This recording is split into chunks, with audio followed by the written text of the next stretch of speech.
The sirens folded around Viridian Oaks like metal wings, 3 cruisers sliding across Alder Quay Loop and boxing our driveway. Karen Giberson paced her lawn, phone clamped to her cheek, pointing at my wife like she'd discovered a live grenade in yoga pants. I'm Declan Parr, 45, an electrician who counts nickels twice. My wife, Reese Calder, walked past the HOA sign steady as thunder. Holstered sidearm, badge clipped low. Off-duty clothes, on-duty spine. She didn't greet Karen. She also didn't greet fire hydrants. Armed and dangerous. Karen screamed, voice cracking like a dropped ornament. Before we continue, please drop a like and comment below with your country and what time it is right now where you're watching. Whether it's sunrise in Australia, midnight in New York, afternoon in Canada, or evening in France, I want to know. Don't just sit back, tell me where in the world you are. Now, let's dive into the story. She ignored the community greeting requirement. Section 8B, Weapons and Intimidation. Sprinklers hissed witness. Curtains rustled. Scooters froze. Even the HOA's fake Spanish fountain seemed to hold its breath hard. 2 officers approached, hands floating near their holsters. Then they saw the shield, Calder Chief. Their shoulders squared like rulers snapping straight. One saluted reflexively. Karen's smirk melted, refroze, and shattered again as the officer said, "Evening, Chief. Congratulations on the appointment." Reese's tone was calm steel. "False emergency reports drain resources, Ms. Giberson." The officer turned his notepad, already shifting from confrontation to apology. Karen sputtered bylaws about greetings, eye contact, neighborly tones. The street heard only excuses wearing pearls and lawn fertilizer perfume. A radio crackled from the nearest cruiser, after-hours access detected at the HOA office behind the lap pool. Keypad code used at 8:14 p.m., outside policy. Reese's eyes flicked to mine. Karen blanched, muttering something about authorized oversight and presidential discretion. "Let's check the office," Reese said, the officers falling in beside her like commas in a sentence she owned. I followed, coffee cooling in my hand. Karen clattered after us in righteous heels, rehearsing alibis beneath her breath like prayers to a petty god. At the clubhouse door, the keypad glowed a nervous blue. Metal shavings glimmered near the latch like glitter from a guilty craft project. Reese looked back at me and nodded once. We were past embarrassment now. We were stepping into the reason the sirens came. We bought 1738 Alder Quay Loop because the numbers worked better than rent above a laundromat that coughed lint into our pancakes. Viridian Oaks promised palms, clean sidewalks, and community. The brochure forgot to mention the HOA handbook thudded heavier than a Midwestern snowstorm. Karen met us with a handshake that felt like a measuring tape. "We maintain standards," she said, eyes inventorying our shoes, car, and future. Reese smiled. I smiled, stubborn. "I fix wiring for a living. I can smell shorts, sparks, and insecure power." Reese never flaunted her badge. Off-duty meant jacket, jeans, and quiet. On duty meant carrying legally, visibly, responsibly. Karen didn't care about nuance, only control. She drafted a civility rule: acknowledge every neighbor, always. Non-compliance could be hostile. Mandatory friendliness, fined like parking near a hydrant. The appointment came fast. Reese tapped as chief after the interim scandal cracked like old plaster. Pride widened our kitchen, even though the mortgage still pinched. Some neighbors cheered. Others measured distance. Karen congratulated Reese with lips while her eyes filed a complaint nobody had read yet. 2 days later, I found "Cop Out" carved across our mailbox door. I sanded the letters smooth under the porch light, making the metal honest again. Reese swept the kitchen counters with unnecessary purpose, the kind of cleaning that's really about scrubbing a thought. Then came the violation notice, unapproved house numbers, font 2, assertive. Same morning, Karen posted a memo about intimidation by accessories, which sounded like a threat made of throw pillows. Reese laughed once, then held the sound in her mouth like something sharp and surprising. When Karen staged the 911 performance, I recognized the rhythm: escalate, humiliate, conquer. But the salute broke her spell. 10 minutes turned her accusation into a ceremony. That's when the radio whispered about the office door, a keypad entry after hours nobody authorized. As we reached the clubhouse, I realized the sirens were phase 1. Someone wanted control over more than greetings and fonts. Reese glanced at the keypad, then at the pool cameras. "Declan," she said, "see what's wrong with this picture?" Karen swallowed and stared at her shoes. The keypad's faceplate had tool marks, tiny crescents like teeth. I crouched and brushed metal filings into my palm. Not a professional job, someone forced familiarity where permission should have lived. The maintenance closet padlock beside it wore matching bruises and a guilty shine. Inside the office, motion lights simmered on. Through the blinds, we saw cabinet drawers yawning, a laptop half-closed, screensaver pulsing. Reese requested entry. Officer Mendez logged the request, then used a MasterCard. Karen hovered too close, whispering that everything was routine oversight. We rolled back the camera feed. Time stamps blinked 8:16 p.m. A figure in a powder blue visor slipped inside, head turned from every lens like it owed her money. The body language wasn't burglar bold, it was neighborly sneaky, comfortable hands rifling everyone else's business. She went straight to the violations cabinet, plucked a binder labeled Lean Pipeline, then photographed pages with a phone wearing a cloud print case. The visor turned briefly. Not Karen's face, but her cardigan. The HOA crest pin glinted, the president's exact enamel swallow. "Multiple board members have pins," Karen said too quickly, voice hopping fences. Reese froze the frame, zoomed on the visor logo, Sunburst Pickleball League. Karen's visor. Karen's pins. Karen's posture when cornered. Mendez's eyebrow climbed a rung. Karen sputtered about borrowing, auditing, routine executive review. Reese asked for access logs. The system listed entry using Karen's admin code, then a second code labeled Maintenance, Dross. Levi Dross, the treasurer, liked expensive polos and invisible receipts. My stomach made a tiny knot. Money problems often wear linoleum smiles and clerk badges. We checked the printer tray, warm pages, notice templates, fine schedules, and a draft titled Probationary Household Registry. Reese read silently, jaw tightening. It proposed tracking non-compliant households with escalating fines, culminating in expedited liens. Efficiency sounded noble until it became a foreclosure on punctuality. Something crunched under the desk. I bent and found a peeled sticker backer, Storage Unit C, Lariat Depot, 882 West Murex Way. Karen inhaled like oxygen hurt. Reese pocketed it, eyes calm. "We'll sort this formally," she said.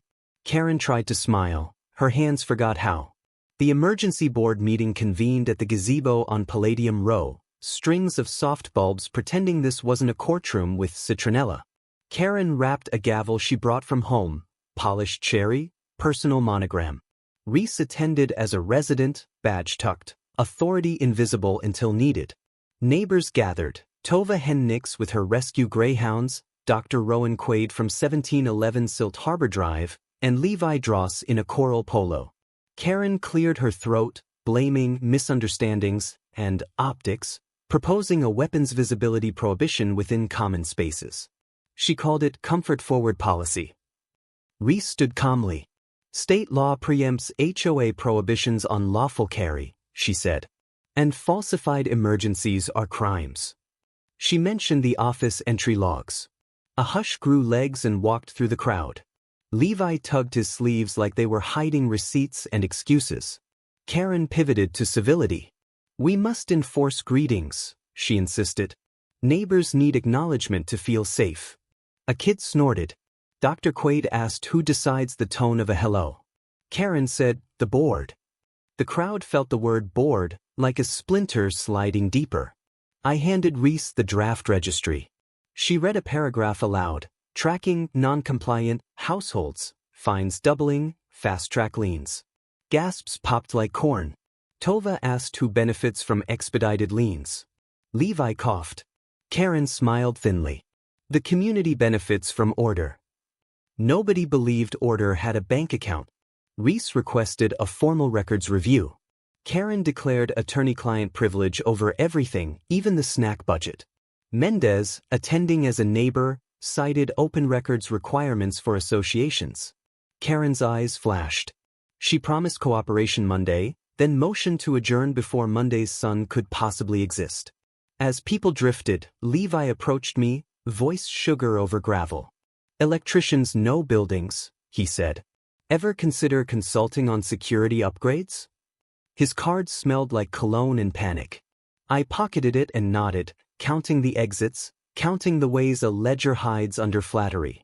That night, someone slid an envelope under our door, a photocopy of the lean pipeline, index, 3 addresses circled, widows, retirees, folks who couldn't fight professionally. A sticky note said, "They call it Project Turnover." My throat went dry. Reese said, "Tomorrow we make a plan." Morning cracked over Alderquay with lawn mowers and lies. I called Levi, accepted the consulting invite. He led me into the HOA office with a grin that worked too hard. "We're modernizing," he said, gesturing at cheap cameras and an expensive espresso machine pretending competence. I opened panels, traced cable runs, and found the heart, a hidden switch funneling one camera feed to a private recorder. Amateur work, sneaky intention. Beside it, a spare keycard labeled Pool Gate that opened anything except the pool. Levi's phone buzzed. Message previewed, Lariat C. Reese, meanwhile, filed an official request for records as chief and resident, a 2-hat letter that closed loopholes like zipper teeth. Karen responded with a mass email about harassment, painting Reese as aggressive. It bounced off people who'd watched the salute 10 minutes after suspicion. While Levi showed me budget-friendly solutions, I photographed cable anomalies and a handwritten schedule taped under the desk. Lean letters batch Wednesdays, sheriff packets Fridays, turnover targets, Q3. My chest tightened. Profit, neatly scheduled, stapled to funerals of people's equity. At home, Reese spread everything on the dining table like autopsy tools. Visor screenshots, access logs, the storage unit sticker. "We'll need a warrant for Unit C," she said. "But I can walk into that office with consent or cause." I told her about the hidden recorder. We invited Mendez for coffee and questions. He recognized the recorder model, knew a judge who hated secret surveillance as much as he loved statutes. Karen, sensing pressure, dropped a surprise. Another 911 call as I took trash cans in, claiming I brandished a screwdriver menacingly. Cruisers rolled again. Officers arrived wary and left annoyed after my screwdriver demonstrated only screws. A neighbor's doorbell cam uploaded the whole farce to the block forum. Karen's credibility cracked like brittle candy, but brittle still cuts before it shatters completely into safety. Reese kissed my forehead and said, "Tomorrow we visit Lariat Depot." She'd file for the warrant at dawn. I tightened our deadbolt anyway. Somewhere on West Murex Way, a unit door waited with secrets in cool shadow. I tried to sleep. The secrets didn't. Lariat Depot storage crouched behind a tile wholesaler like a roomer with roll-up doors. The manager checked IDs, saw Reese's title, and forgot to blink. A magistrate's warrant arrived by email, signed faster than small-town gossip when church lets out early. We rolled the door on Unit C. Paper smell, cold dust, 2 plastic bins of archival HOA materials. Inside, copies of violation letters, spreadsheet printouts mapping fines to sale timelines, and a bright binder labeled Turnover Strategy. Levi's initials looped in the margins like a cat's paw. Tucked in a sleeve, a thumb drive. Mendez bagged it. Reese cataloged everything, method calm, voice gentle. I snapped photos of envelopes stamped, "Final Notice," addressed to residents who waved kindly at dogs and paid dues like rain, steady, expected, never enough to stop a drought. We found a whiteboard snapshot on Levi's phone synced to the drive. Greetings rule equals probable cause, officer presence optics, expedite foreclosure, volunteer lawyer, B. Leames. Karen's handwriting dotted hearts over exclamation points. Strategies shaped like friendliness, outcomes shaped like eviction signs. Back at the office, Karen waited with a smile glazed over fear. "Those are confidential," she said, pointing at the bins. Reese's badge answered without raising its voice. Consent evaporated. Law remained. Karen pivoted to tears, whispering about maintaining standards and protecting community value. Reese played a clip from the thumb drive, a board Zoom where Levi bragged about turning non-compliant lots faster. Karen nodded along, sipping something green. Another member asked if they should trigger enforcement presence to encourage sales. The silence afterward felt like a confession wearing slippers. Karen lunged for the keyboard. Mendez's hand was faster. The office paused, then exhaled. Outside, sprinklers clicked on schedule, watering bougainvillea and 100 tiny alibis. Reese said, "We're filing charges. You'll get due process. The people you targeted will, too." Karen whispered, "You won't win," like it was a bedtime story. Reese looked at her the way a lighthouse looks at fog. Steady, patient, impossible to argue with. Then Karen's phone lit up, Levi texting, "Plan D, meet at Pavilion. Tonight." She clicked the screen off, breath snagging hard. Pavilion 10 sits on granite lantern court, string lights and picnic tables pretending innocence. At dusk, shadows made every neighbor a maybe. We watched from the walkway while Mendez recorded. Levi arrived with a canvas folder. Karen followed, posture proud until her hands started shaking. Levi spread spreadsheets like tarot cards. "We can still frame this as modernization," he said. "Chief Calder is overreaching. We push an emergency vote."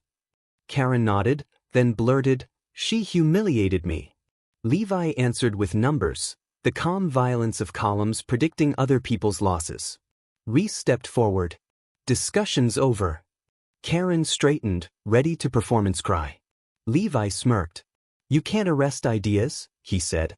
Reese showed the thumb drive, the warrant, the secret recorder we'd already seized. Ideas weren't on trial, actions were, wearing cologne and HOA lapel pins. Levi tried charm, then threat, then myth. "We'll sue you personally." Reese's eyebrows didn't move. Mendez announced detained status pending questioning. Karen, cornered, shrieked that Reese had brandished earlier, calling 911 from muscle memory. The dispatcher asked for specifics. Her story broke before it started. Neighbors drifted closer. Tova with the greyhounds, Dr. Quaid, the kid with the scooter. Phones lifted like lanterns. Body cams blinked red.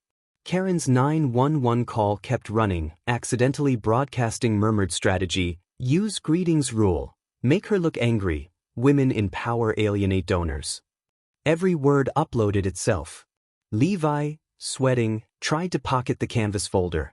I stepped between him and the exit with the quiet aggression of a man who replaces outlets for a living and knows when wires arc. "Power off," I said.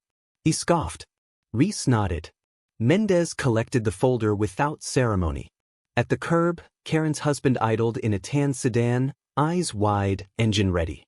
She glanced at him, calculating escape through marriage. He shook his head slowly, palms up. Even getaway drivers have standards.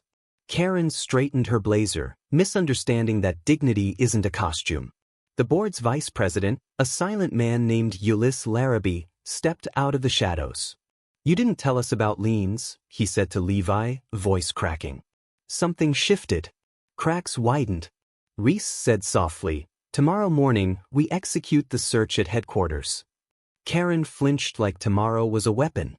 At dawn, a proper warrant turned keys into doors. We entered the HOA headquarters with the court's signature like sunlight. The secret recorder's drive yielded mirrored folders, emails about optics management, spreadsheets titled "Friendly Pressure," and a draft contract with a foreclosure brokerage hungry as drought. Karen arrived with an attorney named Blaze Leames, who introduced himself like a sword. He argued privilege. The judge, on speaker, politely disagreed. Levi sat small, fingers tapping panic Morse on his kneecap. Reese moved methodically, pulling threads until a sweater named Project Turnover unraveled across the tabletop.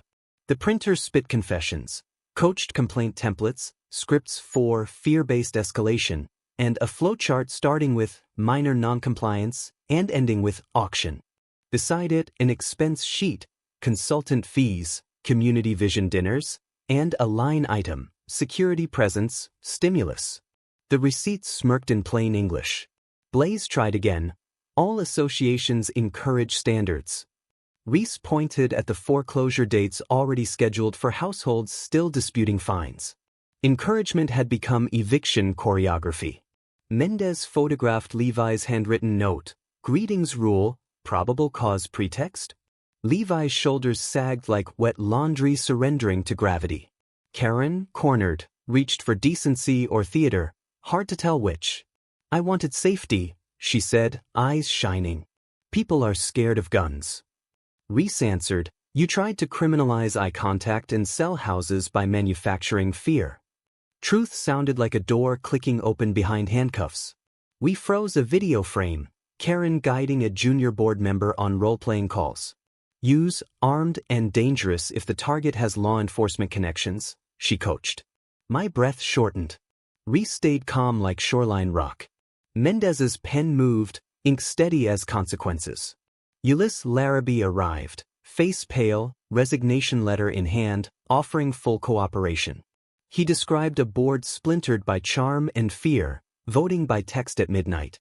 His statement cracked the dam. More neighbors came forward, whispered fines, threatened liens, the stubborn shame of being bullied politely. Charges booked, interviews scheduled, evidence tagged. Outside, the fountain hiccuped and kept pretending Spain. Karen stared at it, then at Reese. You'll destroy the neighborhood, she said. Reese looked at the families gathering, the dogs sniffing, the kids scootering. No, she said. I'm rebuilding it. We returned to Lariat Depot to catalog everything thoroughly. The manager offered bottled water and a shaky joke about discounts for ethical law enforcement. In Unit C, dust motes floated like surrendered lies. Reese lifted another bin lid, revealing postcards, move-out specials from the foreclosure brokerage. On the thumb drive's deeper folders, we found a backup of Karen's private notes, donor lists, attorney lunches, a draft speech for Restoring Order Gala, ticketed. My jaw tightened. When power decides to celebrate itself, people become decorations, then inventory, then opportunity priced to move. A second sticker surfaced under the bin. Unit J, 115 Totem Spur, Bismuth Yard. Another stash. Another plan. Reese called it in, obtained a fresh warrant, and we caravanned across town. Karen's attorney strolled behind, insisting on oversight, forgetting court orders speak louder than suits. Unit J contained something uglier than spreadsheets, boxes of residents' appeal letters, unopened, stamped, received. The appeals never reached the board. They'd been stacked here, siloed like rain kept away from thirsty land. I read one from a widow on Palladium Row and felt my hands shake. We found a small black notebook, dates, initials, optics events, and incident seeds. Levi's handwriting again. One line chilled me, escalate with 911, intimidation narrative, if non-compliance persists. The words were thin, the meaning heavy. Reese photographed each page, face a calm tide bulldozing a rotten pier. Karen arrived mid-catalog, bracelets rattling like coins.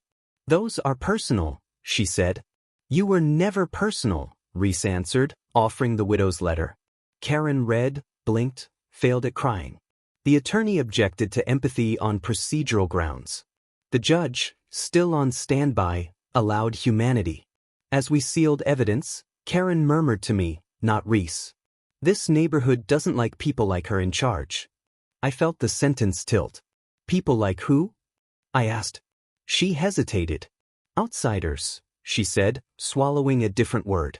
I heard it anyway, and something inside me locked. Reese slid the unit door down with finality. Tomorrow, she said, we call a town meeting. Karen's attorney smirked. Votes can be messy. Reese nodded. So can justice.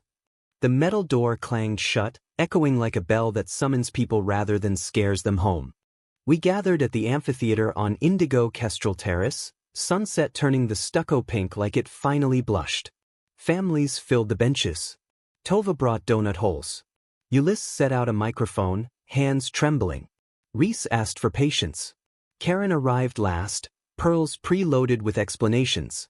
Reese presented the facts like measured thunder, the thumb drive, secret recorder, registry, storage units, scripted 911 calls. She named no monsters, she named choices. She offered remedies, restitution, independent audits, a new board election, and a rule: any bylaw must pass a legality review publicly. Neighbors spoke. The widow from Palladium Row limped to the mic, letter in hand, voice soft but precise. "You hid me," she told Karen. "You charged me for breathing wrong." The amphitheater went quiet, then breathed as one. Levi stared at his shoes, discovering gravity late. Karen tried her speech anyway. "I protected values," she said. Booze didn't rise, disappointment did. Dr. Quaid asked, "Whose values?" Karen gestured vaguely at property lines. Reese gestured specifically at people. Then the vote, paper ballots, slow counting, sunlight slipping into honest dark. Results: new board elected, Ulyss interim president, independent council retained. Motions passed: dissolve the greetings rule, reimburse targeted households, prohibit secret surveillance, publish finances monthly. Someone suggested a neighborhood potluck. Someone else suggested renaming the fountain accountability. Laughter felt like a repaired hinge swinging true. The twist was Reese's, though. She proposed the civility of responsibility amendment. Any resident filing a knowingly false emergency report funds community CPR training and de-escalation workshops, under their name, on a plaque by the clubhouse. A smart punishment that turned spectacle into service. Karen stiffened. The plaque clause passed overwhelmingly. She would underwrite the very skills that might have helped her greet a neighbor without fear or performance. Levi resigned, charges pending. Blaze checked his calendar for a case he could actually win. The amphitheater exhaled, lighter, braver, almost new. Walking home along Alderquay Loop, Reese slid her hand into mine. "Power's electrical," I said, grinning at my own corny metaphor. "You route it right, lights come on. Route it wrong, houses burn." She squeezed back. "Then let's keep the lights honest," she said. At our porch, neighbors waved, some shy, some loud, none required. The sirens were gone, replaced by kids racing scooters and dogs performing badly. On the clubhouse wall, a blank space waited for a plaque. Not revenge, exactly, something sharper. A promise that shouted softly, "Never again."